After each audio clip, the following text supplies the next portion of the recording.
Trump की सारी शक्तियां ईरान के सामने बेकार साबित हो रही हैं। अमेरिकी राष्ट्रपति लगातार ये दावा कर रहे हैं कि समझौता होने वाला है, लेकिन अगले ही दिन तेहरान अमेरिका के दावों को खारिज कर देता है।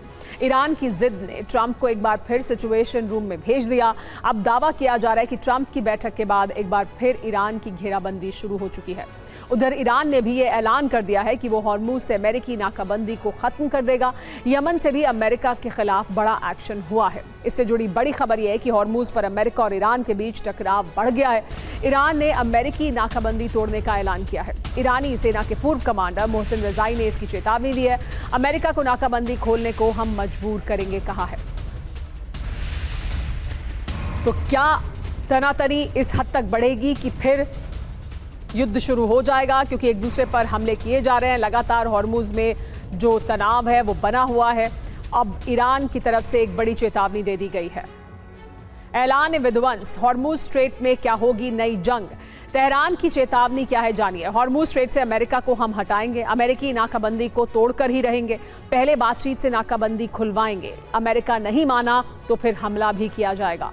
ट्रंप और नेतन्याहू की नई व्यवस्था को हम बर्दाश्त नहीं करेंगे कहा है मोहसिन रजाई ने, पूर्व कमांडर हैं IRGC के। जरूरी बात यह है कि हॉर्मुज में ईरान को अमेरिका का हस्तक्षेप मंजूर नहीं है। एक और बड़ी खबर, ईरान जंग में अमेरिका को झटका लगा है। अमेरिका का MQ-9 ड्रोन नष्ट हो गया है। हूती विद्रोहियों ने नष्ट किया ये ड्रोन। अमेरिकी ड्रोन पर जासूसी का आरोप लगाया है हूती विद्रोहियों ने। अमेरिका को लगातार इस जंग में अपने जो रिपर ड्रोन हैं उन्हें गंवाना पड़ रहा है। ईरान ने पिछले दिनों 2 ड्रोन मार गिराए थे और अब हूती ने एक MQ-9 रिपर ड्रोन मार गिराया है। तो ट्रंप के 304 करोड़ नष्ट हो गए हैं। कैसे? यमन में अमेरिकी ड्रोन MQ-9 रिपर ड्रोन को ध्वस्त किया गया है। दावा क्या है वो जानिए। हूती विद्रोहियों ने MQ-9 ड्रोन को मार गिराया। MQ-9 ड्रोन के जरिए निगरानी कर रहा था अमेरिका। जरूरी बात यह है कि अमेरिकी ड्रोन MQ-9 की कीमत 304 करोड़ रुपए है। MQ-9 की ताकत क्या है जानिए। 27 से 30 घंटे तक लगातार उड़ सकता है, 50,000 फीट की ऊंचाई तक जा सकता है। निगरानी और हमला दोनों करने में माहिर है ये ड्रोन। ड्रोन की रेंज 1850 किलोमीटर है। सिर्फ धमकियों के सहारे इतिहास के पन्ने नहीं बदले जाते। ट्रंप को यह लगता था कि वो पाबंदियों के दम पर तेहरान को घुटनों पर ला देंगे, लेकिन ईरान ने अमेरिका के दोहरे चरित्र को बेनकाब कर दिया है। ईरान का दावा है कि 8,300 करोड़ के ड्रोन्स गंवाकर भी अमेरिका प्रोपेगेंडा फैलाने से पीछे नहीं हट रहा है। ईरान के आक्रामक तेवर देखने के बाद ट्रंप की बौखलाहट बढ़ गई है। अरब धधकने के आसार बढ़ गए हैं। बारूद की इस बिसात पर कौन झुकेगा और कौन मिटेगा, खाड़ी में तेजी से बदल रहे समीकरण पर आज की स्पेशल रिपोर्ट में देखिए संपूर्ण विश्लेषण। पहला संकट अरब में साख बचाने का, दूसरा संकट अमेरिका में विरोध झेलने का, तीसरा संकट अरब देशों की सुरक्षा का, चौथा संकट इजरायल की सुरक्षा गारंटी का, पांचवा संकट हॉर्मुज खोलने का। कई मुद्दों पर सहमति बन रही है, अभी अंतिम फैसला होना बाकी है। मुझे उम्मीद है कि सब कुछ ठीक होगा। इसी वजह से अमेरिका ने हमले नहीं रोके हैं। बुशर पर भी ड्रोन एक्टिविटी देखी गई। ईरान ने ड्रोन मार गिराने का दावा किया है। ईरान अब तक 35 ड्रोन ध्वस्त कर चुका है। इससे अमेरिका को बड़ा नुकसान हुआ है। अगर एक MQ-9 रीपर ड्रोन की कीमत $30 मिलियन है, जो करीब 250 करोड़ रुपए होती है, तो 35 रीपर ड्रोन की कीमत करीब 8,300 करोड़ रुपए है। और एक बार फिर रुख करते हैं युद्ध के मैदान में क्या हो रहा है वो आपको बताते हैं। इस वक्त की बड़ी खबर यह है कि अमेरिका ईरान के बीच एक बार फिर टकराव बढ़ा है। अमेरिका ने ईरान की घेराबंदी शुरू की है। पश्चिम एशिया में उड़ रहे हैं अमेरिकी फाइटर जेट। एयरक्राफ्ट कैरियर से उड़ान भर रहे हैं ये विमान। सेंटकॉम ने पेट्रोलिंग की तस्वीरें जारी की हैं। देखिए किस तरह से अमेरिका ने ईरान की घेराबंदी की है और सेंटकॉम की तरफ से संदेश दिया जा रहा है कि हम पूरी तरह से तैयार हैं। तो ट्रंप का चक्रव्यूह, क्या एक बार फिर शुरू होगा युद्ध? किस तरह का चक्रव्यूह तैयार किया है जानिए। बड़ी खबर क्या है। सीज फायर के बीच ईरान की घेराबंदी शुरू कर दी है अमेरिका ने। दावा यह है कि पश्चिम एशिया में अमेरिकी F-16 उड़ान भर रहे हैं। ईरान पर करीब से निगरानी रखी जा रही है। USS जॉर्ज बुश से फाइटर जेट ने उड़ान भरी है। अरब सागर से अमेरिकी विमानों की पेट्रोलिंग हो रही है।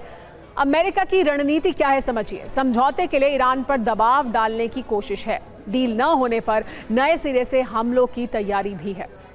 बड़ी खबर यह है कि अमेरिकी युद्ध मंत्री पीट हेग्सेथ की ईरान को चेतावनी भी सामने आई है। हम फिर युद्ध शुरू करने में सक्षम हैं, कहा है पीट हेग्सेथ ने। जरूरत पड़ी तो एक बार फिर युद्ध शुरू करेंगे। समझौता अमेरिका के लिए अच्छा होगा। पीट हेगसेथ जो युद्ध मंत्री हैं, वॉर मिनिस्टर हैं डोनाल्ड ट्रंप के, उन्होंने कहा है कि समझौता होता है अगर तो वो अमेरिका के लिए अच्छा होगा, लेकिन हम युद्ध के लिए भी पूरी तरह से तैयार हैं।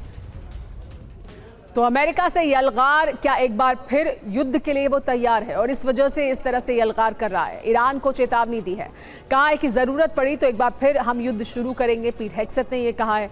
ईरान के साथ कोई भी डील अच्छी होगी, यानी अगर अच्छी डील होगी तो ही होगी। ईरान कभी भी परमाणु हथियार नहीं बना पाएगा। एशिया में चीन अपना प्रभुत्व नहीं थोप सकता है, कहा है पीट हेगसेथ ने। मतलब समझिए इसका क्या है। समझौते में देरी से अमेरिका काफी परेशान है। ईरान को किसी भी तरह समझौते को तैयार कराना चाहता है और इस वजह से धमकियां दे रहा है। ईरान का साथ देने वाले चीन को भी टारगेट कर रहा है, यानी उसकी तरफ भी उसका इशारा है। इस बीच हॉर्मुज स्ट्रेट ने दुनिया में ग्रेटर डिप्रेशन का डर पैदा कर दिया है, यानी 1929 से भी भयंकर मंदी की आशंका। ये सब इजराइल के दबाव में शुरू किए गए अमेरिकी युद्ध का नतीजा है। सवाल यह है कि क्या इजराइल सिर्फ ईरान के परमाणु और मिसाइल कार्यक्रम को तबाह करने की मंशा रखता है, या फिर उसकी मंशा पूरे अरब को वश में करने की है? क्योंकि हॉर्मुज के बंद होते ही ऐसे समीकरण बनने लगे हैं जो इजराइल के हित में हैं। तो क्या इजरायली प्रधानमंत्री जो कह रहे हैं वो सिर्फ दिखावटी है और युद्ध की असली वजह तेल सप्लाई पर इजरायली नियंत्रण स्थापित करना है? इस रिपोर्ट में समझने की आइए कोशिश करते हैं। No matter what political reasons are given for war, the underlying reason is always economic. Netanyahu ने कहा कि ईरान का परमाणु कार्यक्रम दुनिया के लिए खतरा है। दूसरा कारण बताया कि ईरान का मिसाइल कार्यक्रम सीमित करना जरूरी है। लेकिन क्या सच में यही कारण थे या फिर इसके पीछे असली कारण अर्थव्यवस्था से जुड़े हैं? सवाल यह है कि हॉर्मुज बंद हुआ या फिर अमेरिका इजराइल ने जानबूझकर बंद कराया? अगर जानबूझकर बंद कराया तो इससे इजराइल का फायदा क्या है? अमेरिका इजराइल जानते थे कि हॉर्मुज बंद होते ही तेल निर्यातक देशों की अर्थव्यवस्था पर बुरा असर पड़ेगा। अमेरिका इजराइल ये भी जानते थे कि युद्ध छिड़ा तो ईरान खाड़ी देशों पर हमले करेगा। अमेरिका इजराइल ये भी जानते थे कि खाड़ी देशों पर हमले हुए तो इनको सुरक्षा के लिए उनकी शरण में आना होगा। अमेरिका इजराइल ये भी जानते थे कि युद्ध ही वो रास्ता है जो अब्राहम अकॉर्ड को मजबूत कर सकता है।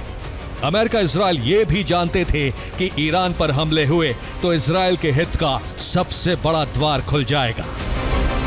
इजरायली खुफिया एजेंसी मोसाद ने कहा है कि ईरान में अभी काम खत्म नहीं हुआ है, ये सिर्फ हमारे काम की शुरुआत है।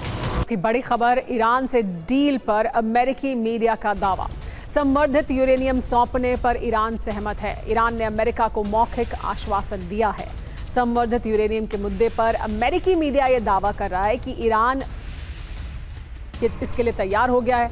हालांकि अभी तक ईरान की तरफ से इस तरह की प्रतिक्रिया नहीं आई है। ईरान की तरफ से जो भी बयान आ रहे हैं वो ये कह रहे हैं कि वो संवर्धित यूरेनियम के मुद्दे पर अमेरिका के साथ कोई कॉम्प्रोमाइज नहीं करेंगे। ईरानी सेना का ट्रंप को जवाब भी लेकिन सामने आया है। फर्जी जीत दिखाने की कोशिश कर रहे हैं ट्रंप। डील पर अभी कोई फैसला नहीं हुआ है। समझौते पर ट्रंप के दावे गलत और झूठे हैं। IRGC के हवाले से फार्स न्यूज ने यह खबर जारी की है। तो ट्रंप को ईरान ने जवाब दे दिया है, सरेंडर नहीं सर्वनाश होगा। अमेरिका का दावा है कि संवर्धित यूरेनियम सौंपने पर ईरान का मौखिक आश्वासन है। तो अमेरिकी मीडिया ये दावा कर रहा है कि ईरान ने मौखिक आश्वासन दे दिया है कि वो संवर्धित यूरेनियम अमेरिका को सौंप देगा। हालांकि ईरान की तरफ से इस पर यही जवाब आ रहा है कि डोनाल्ड ट्रंप अपनी झूठी जीत दिखाने की कोशिश कर रहे हैं। जो वो दावे कर रहे हैं उसमें कोई दम नहीं है।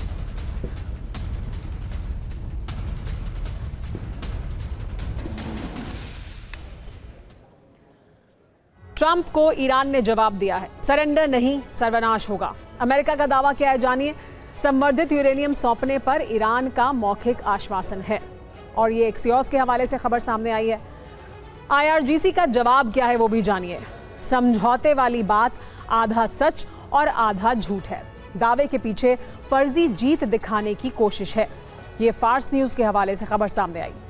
इसका मतलब क्या है समझिए। संवर्धित यूरेनियम पर ईरान के रुख में कोई बदलाव नहीं है। डील के लिए ईरान अपनी शर्तें छोड़ने को तैयार भी नहीं है। तो अमेरिका वर्सेस ईरान में कहां अटकी हुई है बात? ईरान अपनी बात पर लगातार अभी भी अड़ा हुआ है, डटा हुआ है और ईरान का कहना है कि वो उस पर किसी भी तरह का कोई कॉम्प्रोमाइज करने के लिए तैयार नहीं है और वो डोनाल्ड ट्रंप को भी बता रहे हैं कि वो झूठ बोल रहे हैं। तो कहां अटकी है बात, जानिए। ट्रंप का दावा और ईरान का जवाब दोनों अलग अलग हैं। ट्रंप का दावा यह है कि ईरान हॉर्मूज में टोल नहीं वसूलेगा। ईरान का जवाब यह है कि प्रतिबंध हटने के बाद हम तय करेंगे कि हमें क्या करना है। ट्रंप का दावा है कि ईरान संवर्धित यूरेनियम नष्ट करेगा। ईरान का जवाब है कि अमेरिका के दावे में कोई दम नहीं है। ईरान की नई शर्त भी सामने आ चुकी है। फ्रीज किए गए पैसे में से $12 बिलियन फौरन दें। ये रुपए मिलने तक हम कोई बातचीत नहीं करेंगे। लेबनान में हिजबुल्लाह के हिसाब से ही सीज फायर हो, ये शर्त भी ईरान ने रखी है।